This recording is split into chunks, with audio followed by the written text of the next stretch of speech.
চন্দ্র বা সূর্য গ্রহণের সময় গর্ভবতী মহিলাদের কাঁচা হলুদ বা আম গাছের ডাল নিয়ে হাঁটাহাঁটি করা কতটুকু যুক্তি? দেখেন, এই মাসালা সব জায়গায় মানুষ জানতে চায়। তার মানে এই চন্দ্রগ্রহণ সূর্যগ্রহণের সময় মহিলাদের বিরুদ্ধে নানা রকম ফতোয়াবাজি আমাদের সমাজে চলে, এবং এগুলা মহিলাদের বিরুদ্ধে মহিলারাই বেশি করে পুরুষের চাইতে।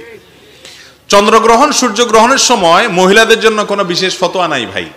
একজন মা, একজন বোন চন্দ্রগ্রহণের সময় মানে অন্য যে কোনো পুরুষ যত কাজ করতে পারে তিনিও সব কাজ করতে পারেন, তার জন্য বিশেষ কিছু নিষেধ নাই।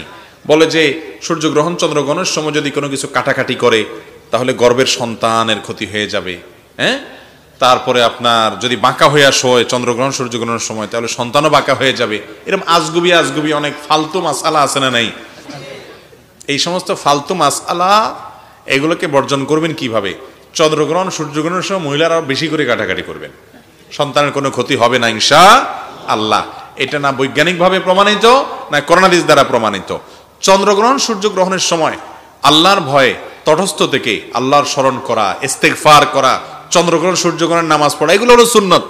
এগুলোর বাইরে এই যত কথা বলা আছে মহিলারা এটা করতে পারবে না, ওইটা করতে পারবে না, হ্যাঁ, বাইরে যেতে পারবে না, কাঁচা হলুদ এটা ধরতে পারবে না, এই সমস্ত আজগুবি কথা, এগুলো সব ভিত্তিহীন বানোয়াট। সবকিছুই করতে পারবে যেগুলো অন্য সময় করতে পারে।